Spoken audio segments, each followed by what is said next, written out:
Hey photographers, welcome to the Bokeh Podcast. I'm your host, Nathan Holritz, and really I'm just here to help you build a sustainable photography business.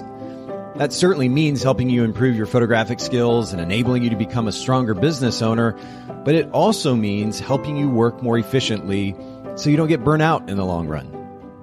We are sponsored by photographersedit.com, custom photo editing for the professional photographer, and Miilu.com, that's MIILU.com, the simplest way to create and manage timelines and shot lists for the events you're photographing. All right, let's get into today's episode. All right, ladies and gentlemen, boys and girls, we're back for another new podcast episode. And I'm here actually with a brand new guest. Nina Larsen Reed is here. Nina, maybe you can even make a suggestion for me. I was thinking as I started recording and did the intro, I usually say basically the same phrase every single time. And there's something to be said for consistency and familiarity for podcast listening, but I need to mix it up. Do you have ideas? That is not my forte.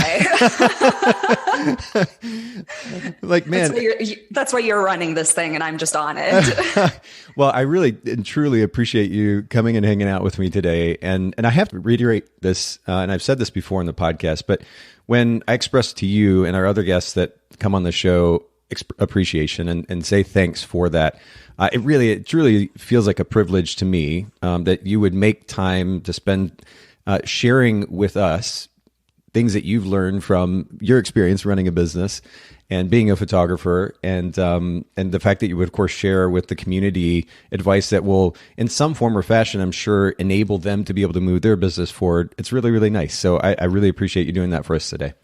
Well, I'm glad you've given us a platform to do that, because I feel like that's one of the things that gives me life in this business is just like not feeling isolated and like you're just doing this for yourself. Yeah. So it's nice to get to share what we've learned. It really is. There's something, and tell me if if you've had a similar experience, but I've spent close to 20 years in the industry. I've spent a lot of time reading and consuming information, ultimately to make myself a better business owner.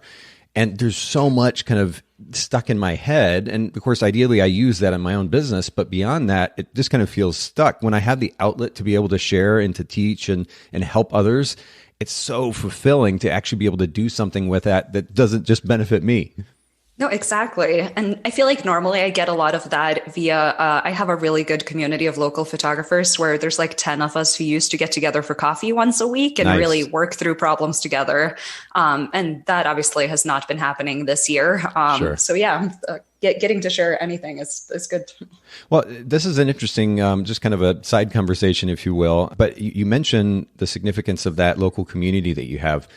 And, I've noticed it seems as though, at least in our local industry, and I've been here for about 20 years or so. Back when I was actively shooting, I was a wedding photographer for over 10 years, and the local community was relatively vibrant. We'd get together for meals, or for, I was part of the PPA chapter, and so we would get together and have a speaker and get together and hang out.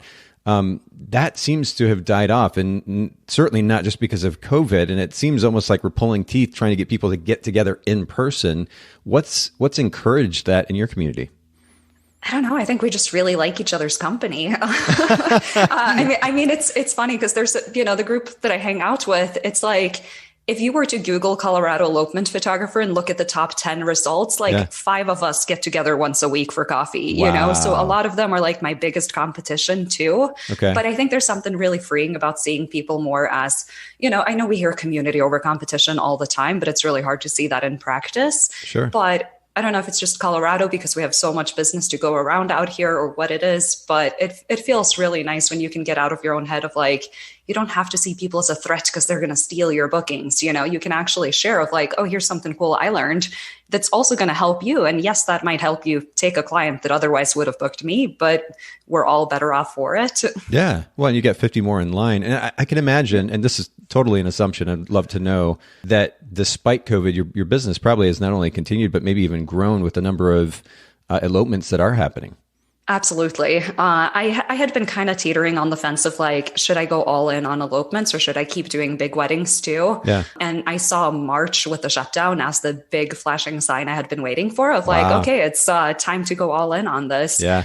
So mid-March, I took all the big wedding stuff and collections and everything off my website and just focused completely on elopements. And it definitely worked out. I mean, this year I shot 10 weddings and elopements fewer than last year, but made the same revenue. Wow. So even with, having lost plenty into cancellations and postponements and all of that, I made up for it with shorter notice bookings. And it's been pretty great, all things considering. Wow. Well, congrats to you. And by the way, not just for being able to continue to maintain comparable revenue despite everything that's going on, but also seeing an opportunity, seeing the sign, which is, okay, I need to go ahead and jump in and go for it.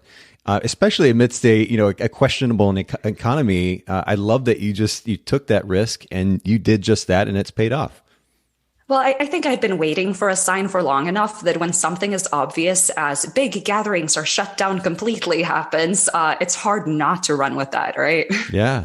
Well, but I think there is a maybe not a tendency is not really the word, because none of us have really faced anything comparable before. But I guess in any general situation where you don't have all the answers, it's easy to hold back. And in fact, I've faced this on a personal level, multiple levels this year, honestly. And, I've gotten to this stage in my life where I begin to kind of ask myself this question, which is, am I functioning out of fear? Or, it depends on the person you're talking to or the book that you read, but this notion of fear versus love or fear versus passion.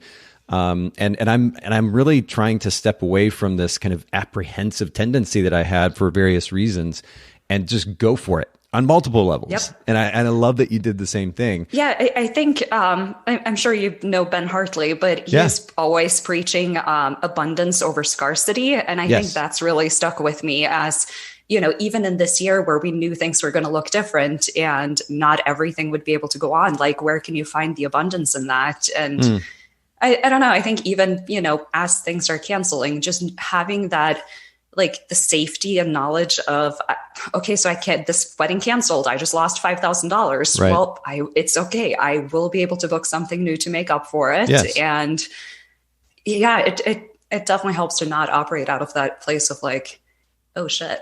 Yeah. Well, I mean, and to take that line of thought even further, if you don't book another event that allows you to keep that $5,000, the reality is that $5,000 isn't going to end your life. It's not going to end your business. Now, the flip side of that, of course, is I understand those who are in a place just to begin with where they don't have a cushion, their business is brand new. And so the conversation becomes different at that point. But I would venture that at least most established photographers going into COVID, hopefully anyway, aren't in that like just functioning on a thread situation. And so there is no need to kind of freeze and totally shut down. We just need to keep pushing forward. And the reality is that further opportunity will come our way if we're willing to put the work in. And so anyway, that's at least the line of thought that I'm running with at the moment, and want to continue to build on as a habit. And it's really, there's a sense of relief that comes with that too. Well, and especially really because like, even when we get through this pandemic, I don't know about everyone else listening, but I'm planning on being in this game for another 20, 30 years, right? Like, hopefully we never have to go through another pandemic, but there will always be struggles in business. Right. And, how you've handled this year, I think says a lot about how you can make it through anything else that comes up too. Yeah. Well, again, major props to you for the way that you've handled it. And I think all of our listeners can take this as an example and encouragement ultimately. And for those of you, that were in a tough spot to begin with and then got hit with COVID, I certainly empathize with you, number one. And if there's anything that we can continue to do here at the podcast to enable you to continue to push forward, to build a business, to pivot, whatever it is, please don't hesitate to reach out. And I would love to make sure that that content is in some way benefiting you.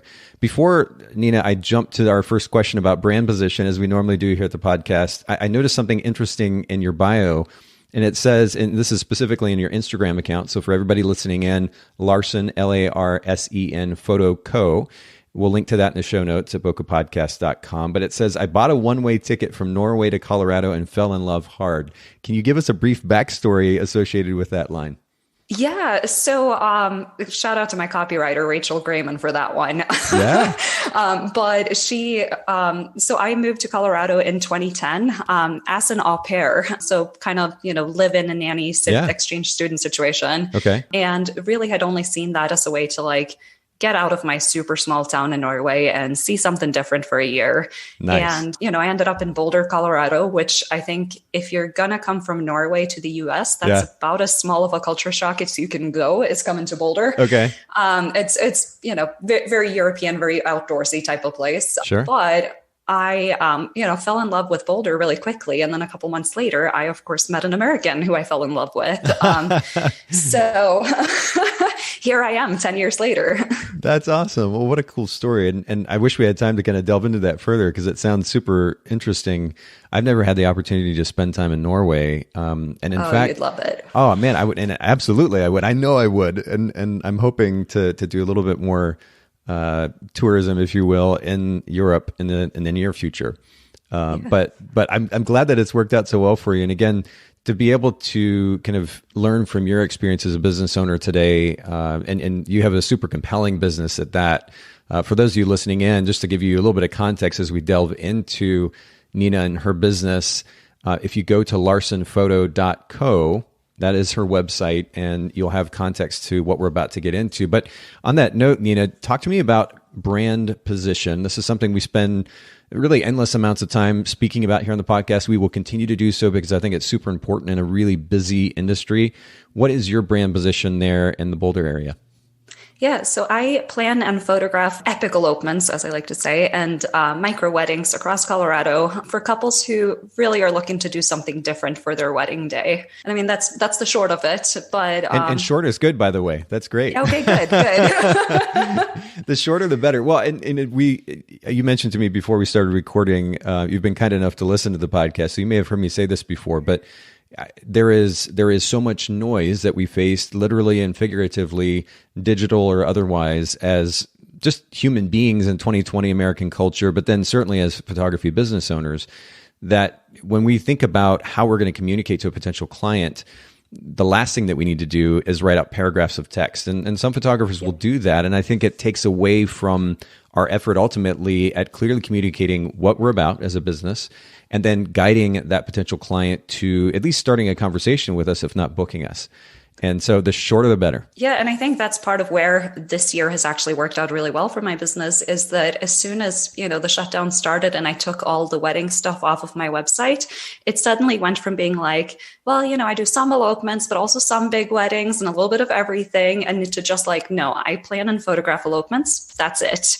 And I think that level of clarity for the clients too, like, they know right away when they land on my website whether that's something they're interested in or not. Yes, 100%. And for everybody listening in, if you haven't looked yet, the really cool thing about Nina's brand position statement, first of all, again, is its brevity, its specificity, its clarity, but also just very simply the fact that it's above the fold. And we've talked about this quite a bit, but when I do brand position consultations with other photographers, I'll go searching and looking at their competition, their so-called competition in the market that they're in.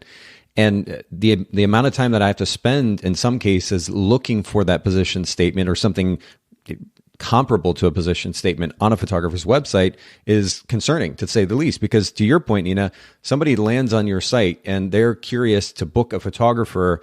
If they don't immediately know how you're different than the 1,000 other photographers in the area, then that's a problem, and they may get bored very quickly and leave. In this case, your brand position statement, first of all, Colorado elopement photographer is in larger font, and then the subtext slightly, I would say probably about a third the size of the font, right underneath it, still bold, helping down-to-earth couples plan epic elopements and create memories for life. And then to take it even a step further, you've got a very clear call to action, a button right underneath that say, let's talk about your elopement. And I love, first of all, again, the fact that the position statement is readily available in mobile format as well as desktop format. But then you're not forcing them to commit to booking you yet. You're just saying, hey, let's have a conversation about elopement. That's your call to action. Yep. That's very specific. I know you will get into this later too, but I mean, if you don't have a reason for people to keep scrolling beyond the first opening above the fold, most people just have the one pretty photo, but if everyone just has one pretty photo, there's nothing setting you apart. So yeah, I feel really strongly about website design and all of the things that go into that, because that's my happy place. So, well, and honestly, I was just generally impressed looking at your site, even previous to our conversation today, that there's really an opportunity, I think, for a whole separate conversation just about that design. We'll maybe save that for a different day, but I want to keep going because my next question has to do with customer experience. And if you're at least in tune enough with your potential client to design your website in this way, I can certainly imagine that you're very much in tune with creating a really great experience for your clients. What does that look like for you? Is there a big idea that drives that? Yes, clear communication. Because I don't remember where I heard this quote, and I can't remember it exactly. But the concept is people only get upset if they feel either confused or lied to. So I feel like most customer service problems that come because you haven't communicated clearly enough upfront about what's about to happen, what you're doing, and when. And so I definitely tend to talk things to death with people.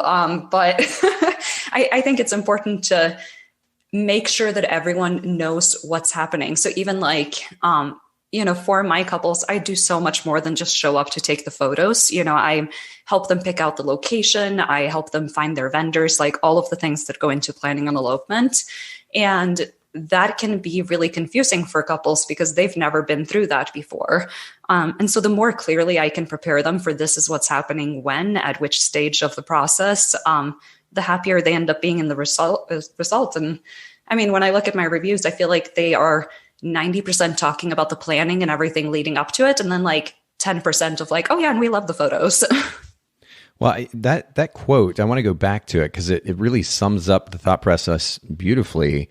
People only get upset if they feel confused or lied to. And my microphone is relatively sensitive. I don't know if anybody heard me literally typing this into I have a quotes document in Evernote. I was typing it into my phone as you were talking because that's super powerful. And I think it's applicable not just to business relationships, but personal relationships as well. People only get upset if they feel confused or lied to. And this is something that we spend and will continue to spend quite a bit of time on at Photographer's Edit, for example, and certainly my other companies, where I want to make sure that there isn't confusion. I'm not concerned about lying to clients because that's not a kind of a behavioral practice on my part that I would subscribe to. But and in fact, quite the opposite. I'm very intentional about communicating as honestly as possible. But specifically when it comes to expectation management, it does require plenty of communication that actually resonates with that potential client. You're communicating in words that they understand, in a style that they understand and can relate to. And ultimately, the idea that they know ahead of time what's going to go down can help set them at ease and create a sense of trust, right? Yeah, absolutely. And I mean, I feel like this year, I've had to have more difficult conversations with my clients than ever before, sure. For pretty obvious reasons. Yeah. But one of the things I've noticed is, before COVID happened, I never really addressed the non-refundable portion of a retainer on a consultation call because that's just, it's contract language. You assume that they read that, right? Yeah. And it didn't take long into March before, I was running into problems with that where people were pissed off at, why are you not refunding the non-refundable retainer? And so ever since then, anyone who's booked me since the pandemic started, I've had just been very upfront with them on our client call of look, I'll let you postpone if COVID is still a thing and, you have restrictions around that. But if you completely cancel on me, that money is gone. And people are like, okay, yeah, no, we totally understand. But all they want is to be told directly what's happening, right? And the only problems I've had with that came from the couples who I booked before I started being very explicit about it being non-refundable. So I think that's the type of example of it might feel uncomfortable to talk about, but your clients are going to be so much happier that you addressed it in just a normal human way and not just legalese in a contract. That is really important. And I actually did a podcast interview recently with a photographer who was talking about this very idea. You need to actually take the time to go through these points with your client. So it's not come that difficult conversation as you're describing, Nina. It's not kind of a surprise, something that slaps them in the face, because the reality is, and we've probably all been guilty of it, most contracts just kind of get signed without a detailed read through. And then in 3 months and 6 months, something comes up like COVID and you're like, hey, sorry, I can't give your money back. that just that comes across really cold. Whereas if you had proactively managed those expectations to begin with and pointed out the most important components of that contract as they're signing it so that they know, so the conversation's been had, man, it would really ease the potential tension that could come with a conversation like that later. Yep. No, and that's all it is address problems before they become problems, right? And yes. They won't be a problem later down the road. So I wish I remembered where I got that quote from, but I could not. Well, we'll give credit to you for now. Thanks. I'll take it. All right. Well, let's talk about time management, and really, first of all, just to kind of get us started, share with us how you effectively manage time. Is there a big idea that has enabled you to effectively manage time as a business owner and also having family? What is the big idea that drives that so-called balance for your life? So I don't feel like I've had to work that hard on that balance because I'm Norwegian. We don't tend to work ourselves to death the way Americans do. All right. So, I mean, growing up in Norway, having my first jobs there and everything, 37.5-hour work week is standard. Anything beyond that, people think you're crazy.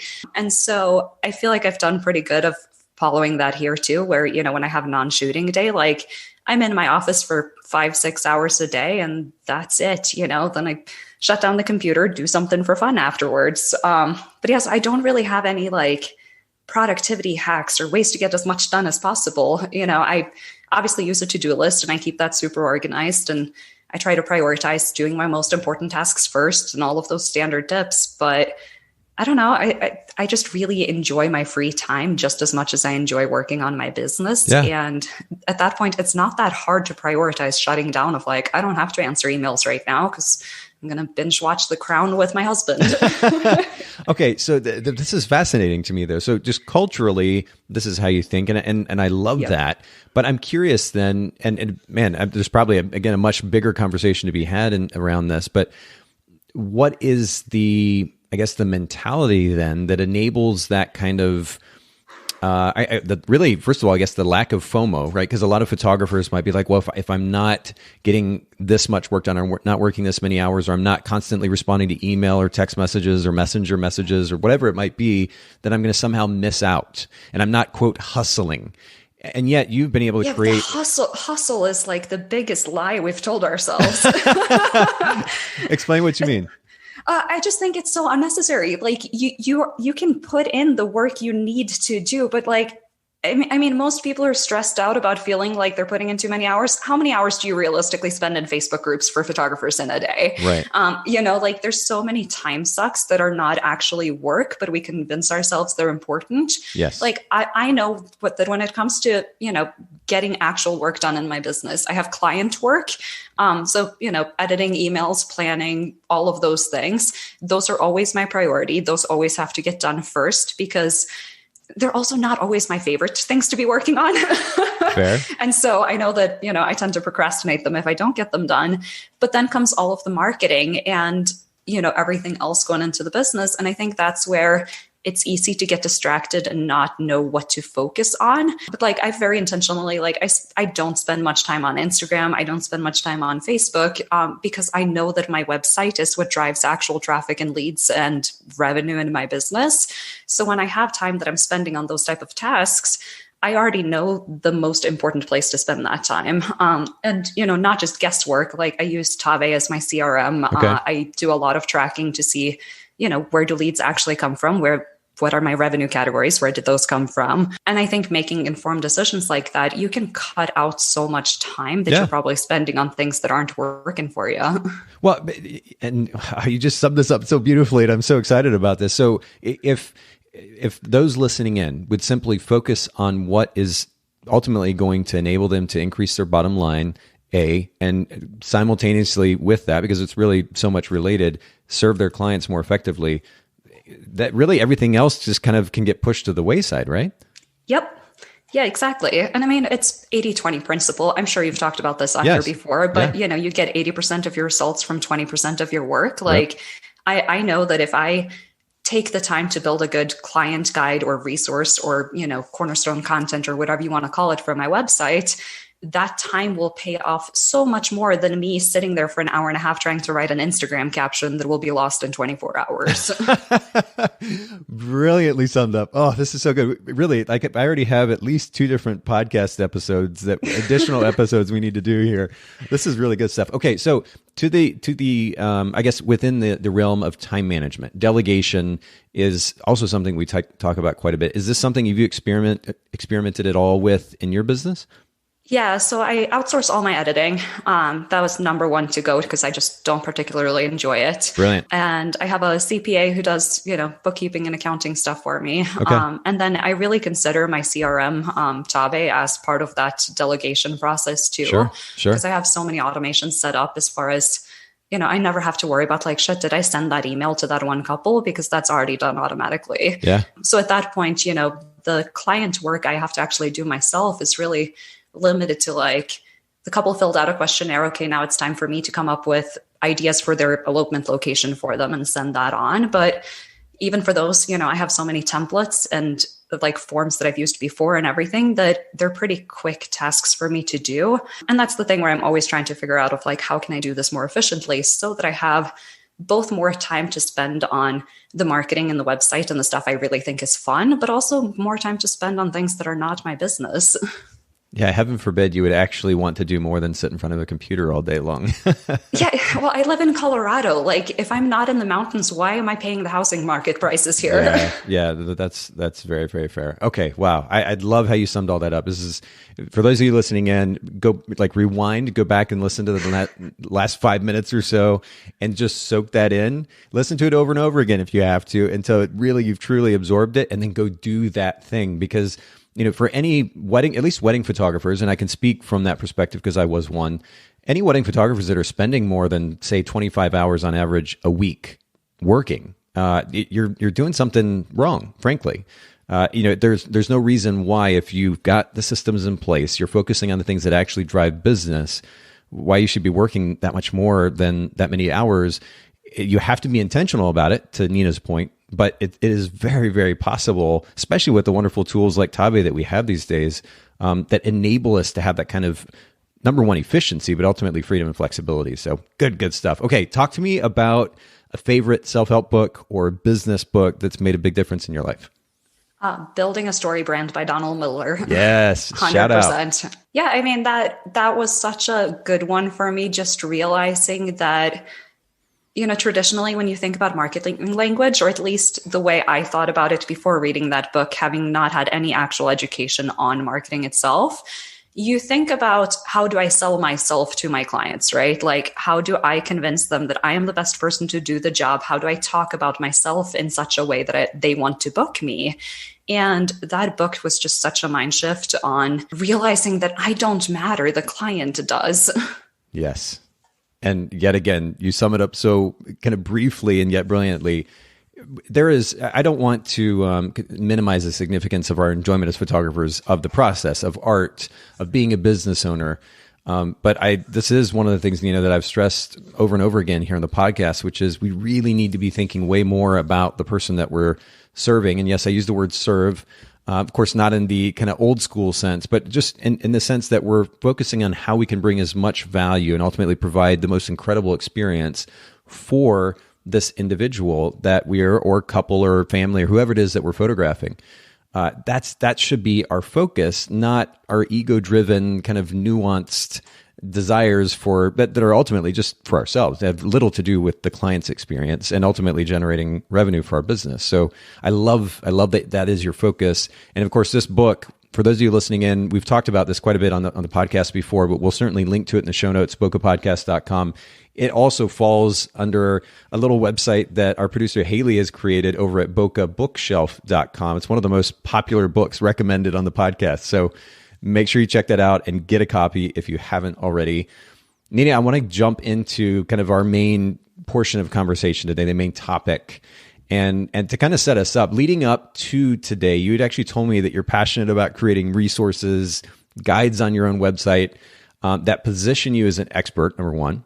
And of course, along with that, creates trust with potential clients. It helps SEO. It brings in real leads and bookings.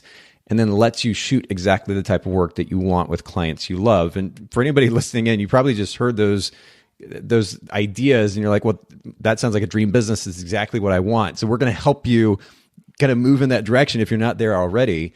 I certainly see those benefits, Nina, or the benefits innate to those points. But what got you interested in creating these resources specifically in the first place? So before I was even a photographer, I had a couple of different blog projects over the years where when I first moved to the US, I had an au pair blog that was really more of a, diary type of thing of what I'm doing here to keep people updated. But that got me started on, websites and online resources and all of that, because it turned into a bit of a community of like Norwegian au pairs in the US gathering around the same website to share their experiences type of thing. And then a couple of years after that, while I was an English literature major at CU Boulder here, I started a book blog. So I did a lot of reviewing books, creating resources around that. And so by the time I started a photography business, like I said earlier, my website is my happy place. If I could spend all of my business hours just working on my website and resources and design and everything with that, I would be so happy. But that means, I knew I didn't want to take the route of like, okay, I'm going to put all my marketing time into my Instagram account or one of these things. I want to do it on my website where I own all the content I create. And so that was really where it came from. It's like, I had to get some way of getting my name out there as a completely new photographer with no experience. Sure. And I know how quickly I judge businesses based on their websites. Okay. Yeah. Probably more than I should. Yeah. But I also knew that having a legit looking business website would be one of the quickest ways for me to start actually booking couples and building that trust of like, okay, she might not have shot that much, but she seems to know what she's doing. Okay, so I have a number of kind of follow-up questions here that I sent to you ahead of time, but one that I didn't send you ahead of time, and this is kind of something that has kind of it just bothered me, frankly, over the last 3-4 years. When it comes to this idea of creating a lead magnet, because when we're talking about creating resources, ultimately we're going to offer that resource at least with a caveat, which is that person, the potential client in this case, gives us their email address or phone number, or whatever it might be, so that we can follow up with them. And I've, as photographers have also moved into it's really the online education space, I think, that has kind of rubbed me the wrong way, if you will. These lead magnets they begin to feel very kind of scammy and sleazy. Mm-hmm. And I'm like, of course you're going to give me something for quote unquote free, because you're going to get something from me on the other side of that. How do you, maybe this is a question for later in the conversation, but how do you offer these resources in a way that legitimately feels like a wonderful value without that other person feeling like you're going to somehow take them in the end? Because I don't ask for their email address. Every single resource I'm talking about here is just posted publicly available on my website for anyone to see. Wow. You don't have to put in your email. You don't have to download a PDF or join an email newsletter, any of that. Yeah. Because those things also don't do anything for your SEO. If you want these resources you're creating to actually show up on Google and bring in traffic, and not just traffic you paid for with a Facebook ad campaign to send someone to your lead page, then it has to be actually publicly available. And so I think that's a big thing, is like, I didn't want to, it's hard to drive traffic to resources if the resource itself is not the thing that's driving the traffic, if that makes sense in a convoluted way. No. I love that. And first of all, I love that you have taken a different route than a lot of photographers have. And the logic of it totally makes sense. Okay, so we're going to get to SEO in just a second. One of the things that you mentioned when we talk about the benefits of these resources that you're offering is that it positions you as an expert and creates instant trust with potential clients. Now, I get the thought process, but just for the fun of playing devil's advocate, if nothing else, do you feel like clients actually care whether we're expert as photographers in 2020? And maybe 100%. Okay, so tell me your thought process behind this. I can sum it up very easily, because the majority of couples that contact me, who fill out the contact form on my website, mention my resources. And, when I say resources, they're blog posts. They mention those posts as a reason for why they're contacting me of, we thought about eloping in Colorado and we weren't quite sure how to go about it, but man, your elopement guide was so helpful. We now know for sure we want to do this. Are you available? And they've already sold themselves on wanting to work with me before they filled out the contact form. Wow. I could not do that without those resources. And so I think, people trust authority. People trust someone who's already given them something for free. That tends to be a big thing too. And that's also why I don't have you have to give me your email to read this type of thing with it, because it creates that sense of reciprocity as well of, oh, she already gave us all these resources for free. Can you imagine how much more we would get if we paid her to be our photographer? Wow. But it's truly free. And that's largely why it's so compelling. They're like, man, she gave us so much value. Why would I at least not start a conversation with her? Because she seems to have so much to offer. Huh. Exactly. And, elopements are interesting in that they're so new that you have a lot of photographers who still charge way less than they should for them because they see them as less than weddings. And then you have the people who are only doing elopements where we tend to charge quite a bit more. But if you're going to pay me $4,000 for 4 hours, whereas someone else is offering that same 4 hours for $1,000, there has to be a reason why you want to book me. And my photos aren't that much better. Like that's not what's selling me here. Wait. Okay, I gotta have you pause here because first of all, your work is stunning. Just to be clear, and I'm a bit of a cynic when it comes to photographers' work, but really, truly, it's beautiful. I just love that you highlighted this notion that your photography isn't that much different than other photographers. Can you expound on that? Well, I know plenty of photographers who are charging $1,500 for all-day elopement coverage who take photos just as good as mine, but they're not getting the bookings because, for one, their websites aren't being seen by their clients. They're not having the traffic come in. Okay. And the other, there has to be something about your website that makes you stand out from the competition. And I think for me, the position really has been that I will make this as stress-free and easy as possible for you. Like, you've never planned an elopement before. I've done over 100 of these. Like, I will talk you through everything. I'll help you figure out the timeline and the vendors and the location and all of these things. And I think, again, bringing it back to Storybrand, by the time people have made it through my website, they've already gone through this hero's journey in their head where they're like, oh, we want to do this and she can help us with all of these things. And at the end, we're going to have this amazing outcome because we've seen the testimonials, we've seen the photos, we know what the result will be if we work with her. There's so little selling left for me to do at the end of that.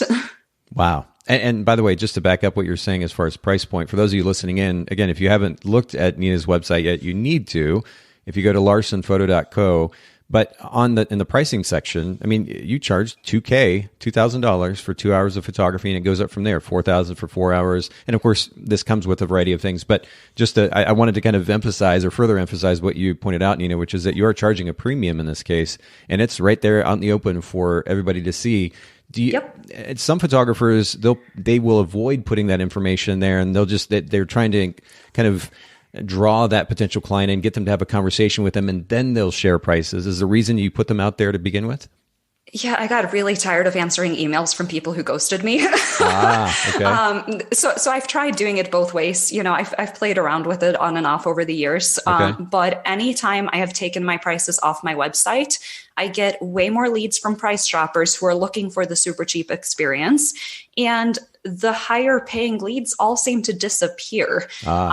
I know there's a theory of that people with money have no problem spending it. They just want to know upfront what it costs. And so, am I shooting myself in the foot? I'm like, I could have, via email provided such an amazing experience that someone would pay more than they had originally budgeted. Absolutely. But that's so much extra work for me. Yeah. And, at this point, I'm averaging around 50 to 60 leads a month. Wow. That's already a lot of emails to reply to. Wow. I don't have a virtual assistant yet. And yeah, so I just wanted to save myself the time. And I think there's something about 2022 where people are just like, don't waste my time. I don't want to have to contact you just for you to tell me you're way too expensive for me. Yep. And at least for the type of couples I like working with, they all mention of like, oh, we're so glad we didn't have to get on a call first to then find out what the pricing is. Okay, so talk to me. One of the benefits you mentioned of these resources was, quote, real leads, of course, generated by those lead magnets, if you will, but then also SEO, the significance of SEO as it relates to generating real leads. Can you explain? I guess it's really a two-part question. Can you explain, first of all, what you mean by real leads, as opposed to ... And then how that ties into SEO? Yeah. So, I mean, I think real leads for me is like people I actually want to work with, Okay. not just the people who send in an email where they're like, hey, we're getting married on this date. What's your pricing? No one likes getting that email. We all want to feel a little special when we get that contact form filled out of like, tell me why you want to work with me, right? Tell me what you're planning, what have led you to fill this form out. Like, make me excited about replying to you. That's all I want from a lead. And I also think that the people who put in that level of effort when contacting you, again, are easier to close the sale on. And so that's definitely one of the things I've seen is that the more thorough I make my website, the more helpful I try to make it for these couples, the more of those good leads I get where they've already sold themselves. And all I have to do now is, schedule a video chat with them and make sure we actually get along and that we're on the same page about what's happening. And from there, it's pretty easy. That totally makes sense. And of course, plays along the same line of conversation we were having just a few minutes ago about going ahead and putting the prices out there. It takes a lot of unnecessary steps out of the process, which I think is wonderful. How does this relate to SEO? Yeah. So I think with the resources, it used to be like when you look at the blogging advice I got in 2017, when I was first really starting doing weddings, it was all, you shot a wedding at like the Hotel Boulderado. You blog Hotel Boulderado wedding and you throw up the best photos from that wedding and you write 200-300 words about how pretty it was and how great the couple is. And at the time, that was usually enough to get you on the front page of Google for that search term. That's not the case anymore. And more than that, when I look at the few of those older blog posts I still have, one of those posts might drive 20, 30 clicks a month to my website, if I'm lucky. And when I'm talking about resources, like the big one that drives traffic for me is my Colorado elopement guide. But I also still have one that's targeted for Boulder wedding venues, Estes Park wedding venues, content I wrote before I stopped really booking things at venues. Okay. And each of these pieces of content are driving thousands of clicks to my website every month. And that's where the SEO comes in, is that when you have a resource that is helpful to your ideal clients, that is getting you closer towards your goal, whether that is to book more weddings at a specific venue or a type of weddings or elopements or whatever it is in an area, the purpose behind you putting out that post, it will drive traffic to your website. And the traffic is the type of people who are looking for the answers you are providing. Right. Those are also your clients. Yeah, I'm on that page. And by the way, for anybody listening in, if you just go to larsenphoto.co and click on the elopement guide, it'll take you to that very Colorado elopement guide that Nina was talking about. This is such an information-rich feature that she literally has a table of contents, which in and of also helps with SEO. Yeah, I can imagine. But that in and of itself is, if I'm just looking at the link, I'm literally having to continue to scroll, actually, to even look through all the table of contents. And the only reason I point that out is for everybody listening and to at least kind of, as you're listening to this right now, imagine how information rich this elopement guide is. There is so much information, and it very much plays to this topic of SEO. The amount of words related to the topic, which ultimately will get Nina that potential client. There's just so much here. It's amazing. Well, and I think that's where the internet is moving in the direction of, instead of you having 300, 400 blog posts on your website, that each of those posts is optimized for one tiny little keyword and brings you 10, 20 clicks a month. Yeah. Having one major resource, or, 2, 3, 4, 5 major resources, depending on what your focus is and what you're trying to book more of, you hit 100 keywords with the same post and drive that many more times traffic to it. It's the only thing that's really working right now for SEO, because everything else got too competitive.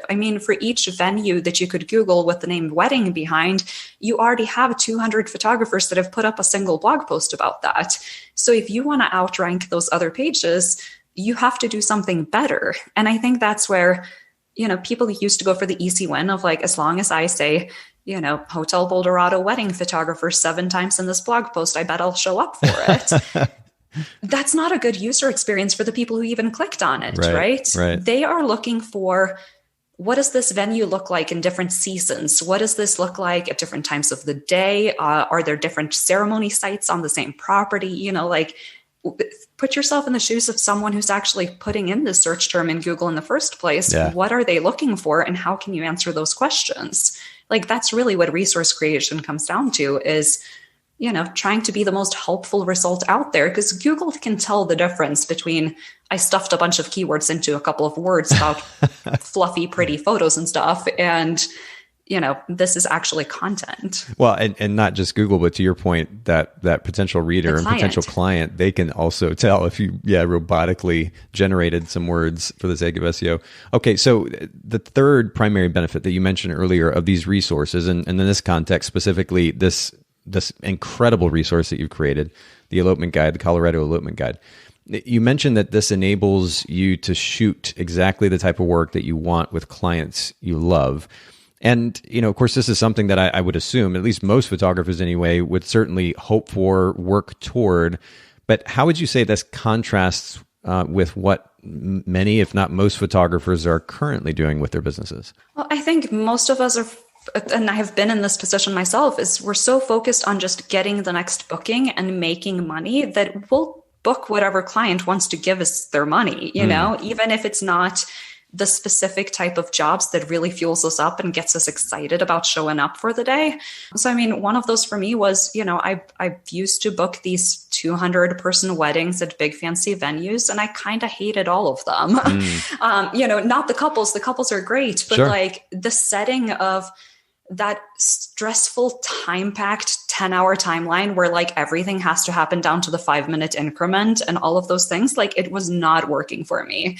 And so when I started thinking about like, well, what do I want to book more of?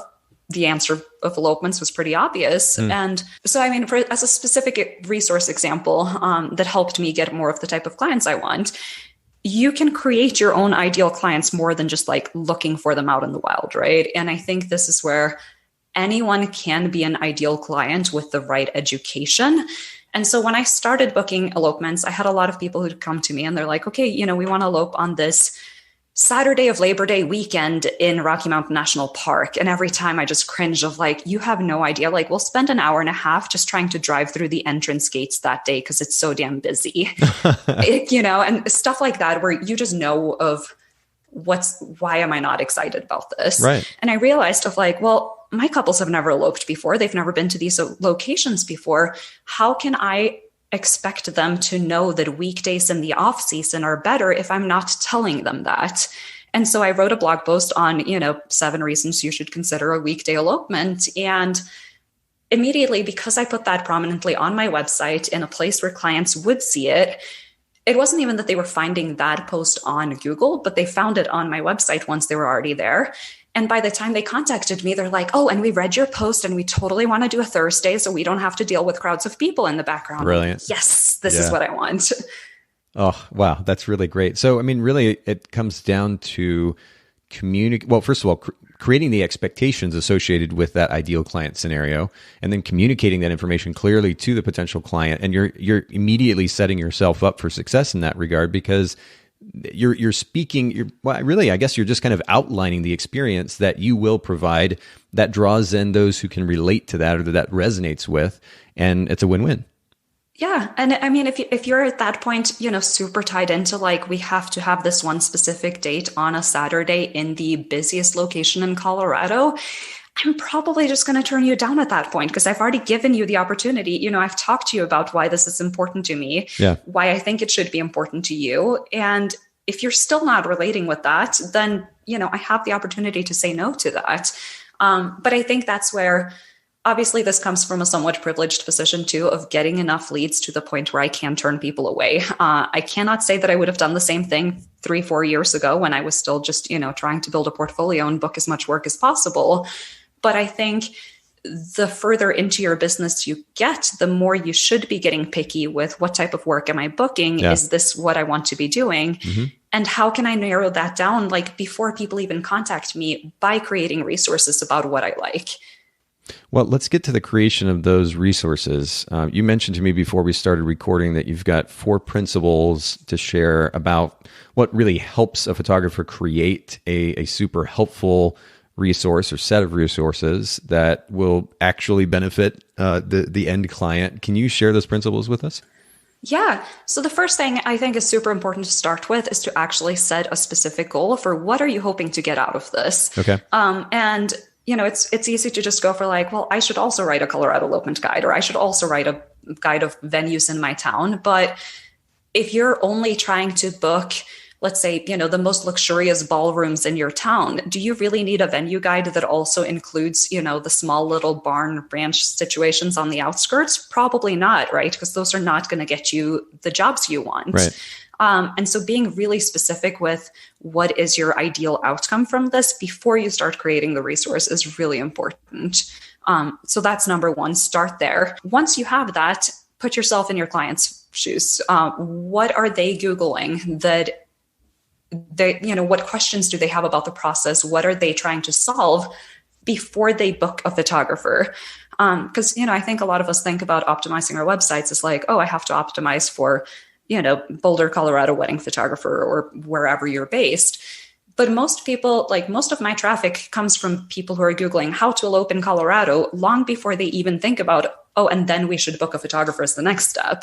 And so trying to get earlier onto the process, for wedding photographers, this is easy because we know that one thing people always book before their photographer is their venue. So that's the easiest place to start for people who are interested in booking weddings. I haven't worked outside of weddings. Like I haven't really done family and newborns and all of those things. So I'm not quite as ready with examples for what would be a good resource for those. Sure. But I have a blog post I can link to actually, if you want to throw it in there from Fuel Your Photos. The guys over there have a blog post list of like 200 ideas for resources. Wow. So that's a good one for people who are not doing weddings. But yeah, so you're trying to figure out what are they searching for? And so if I was still doing traditional weddings, I know couples are looking for venues, but more than just searching Boulder venues, they might be searching affordable venues in Boulder or industrial venues in Boulder or any of these things. And, outdoor ceremony sites, like really just brainstorm and like dump into a document all of the terms people could be using. And then think about how can you put all of this together into a guide that actually answers their questions. So that's on to principle 3. 2, you've done your research, you've looked at the keywords, do a lot of Googling yourself to find out what are people actually searching. Google has the cool, like you might also be interested in type of searches when you type in one thing. Those are great because if you search for one thing you're interested in making a guide on and Google suggests that, you want to also hit those topics because Google's going to see that your guide answers all the things. Okay. But yeah, and then when it comes to the actual creation, like, man, there's so much you could go into with SEO that I cannot do the technical part of that as this podcast because that would be way too long. Sure. But write as if you're talking to real people and not just a search engine. That is by far the biggest key is like, I know a lot of us have a hard time with writing, but do like talk to text if that's more natural to you so that it doesn't sound all like stiff and business professional. Really picture like, who's one of your favorite couples you've ever worked with? If you were sitting across the table from them, trying to explain this guide to them, what kind of language would you be using? How would you be talking to them? I think is really helpful for not letting it get too stiff. That totally makes sense. But yeah, and so within that, the more questions you can answer, the better, but it does not have to be, 10,000 words is not necessarily better than 5,000 words. You do also want to be concise and you don't want to just put in fluff that doesn't answer questions. And so like for my venue guides, I only have like 2 or 3 sentences about each venue, but I really want to nail down on like, if someone clicks on my venue guide because they're looking for different venues, what's going to be the sentence that convinces them to click on this venue over the next one on the list, or what sets them apart?